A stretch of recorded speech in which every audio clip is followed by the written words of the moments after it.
Bonjour à tout le monde. Alors, nous allons débuter avec les biofontaines pour donner suite, effectivement, à la présentation sur les résultats du rapport R829 sur les nettoyants verts. C'était une recherche qui couvrait plusieurs produits utilisés dans différents secteurs. Et le comité de suivi nous avait fait la recommandation de bien cibler le produit et la clientèle auquel ce produit-là s'adressait. Donc, il y a eu une recommandation à l'effet de produire une fiche de prévention spécifique pour les biofontaines.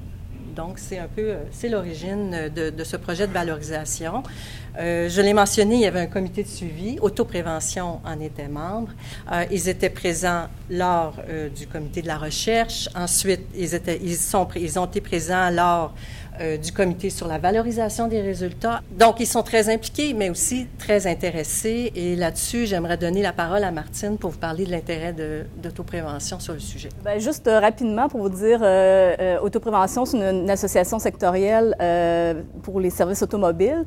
Donc, on fait essentiellement de la formation, de l'assistance technique et du conseil auprès des entreprises du secteur des services automobiles. Donc, quand l'IRSST nous a approchés pour le projet, on avait plusieurs clients qui possédaient déjà une biofontaine. Donc, ces gens-là étaient passés, justement, avaient fait le virage au vert, c'est-à-dire qu'ils étaient passés de la coupe pétrolière à la biofontaine. Puis, à partir de là, bien, en fait, les fournisseurs leur avaient vendu la biofontaine en disant que c'était un produit qui était totalement inoffensif, très sécuritaire. Donc, sur la base de ces informations-là, les gens ils sont plus ou moins préoccupés des risques à l'usage du produit. Donc, qu'est-ce qui arrive après que le produit propre est commencé à être utilisé. Donc, c'est la raison pour laquelle on voyait qu'il y a des travailleurs qui ne portaient pas nécessairement de gants ou ne portaient pas vraiment de protection individuelle.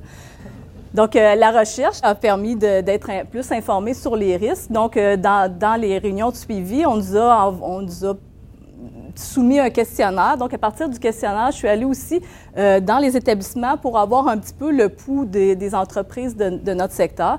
Puis, effectivement, les risques étaient plus ou moins connus de la part des travailleurs, autant de la contamination biologique qu'il pourrait y avoir que de l'usage du produit, la contamination du produit en tant que tel. Donc, il y avait peu de connaissances au niveau des risques auprès des travailleurs. Donc, c'est pour ça que, bon, il y a certaines entreprises qui portaient des gants, d'autres n'en portaient pas. Donc, il y avait pas vraiment de directives strictes là, par rapport à ça. Alors, la fiche de prévention sur les biofontaines était donc la bienvenue. Le message qu'il fallait passer, c'était les biofontaines, c'est une excellente alternative aux fontaines à base de solvants. Mais attention aux risques potentiels liés à la contamination par des bactéries infectieuses et également des contaminants qui pouvaient provenir des pièces. Donc, il y avait encouragé l'utilisation, mais avec des mises en garde.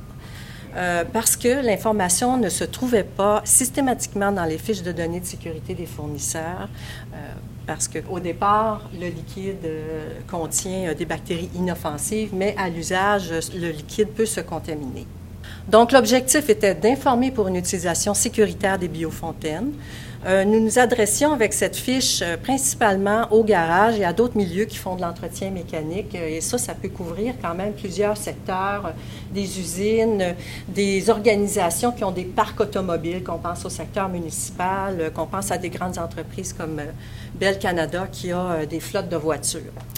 Et dans ces milieux, on voulait s'adresser à deux clientèles. D'abord, les préventionnistes, pour donner de l'information et en général, et les travailleurs. Ça nous prenait donc deux outils.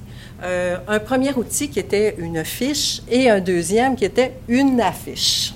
Alors, notre fiche est une fiche d'environ 2-3 pages qui contient de l'information sur les composants d'une biofontaine, comment ça fonctionne, etc., ainsi que sur les effets sur la santé et les risques qu'elles peuvent comporter et les mesures de prévention qu'il faut mettre de l'avant pour l'utiliser de manière sécuritaire.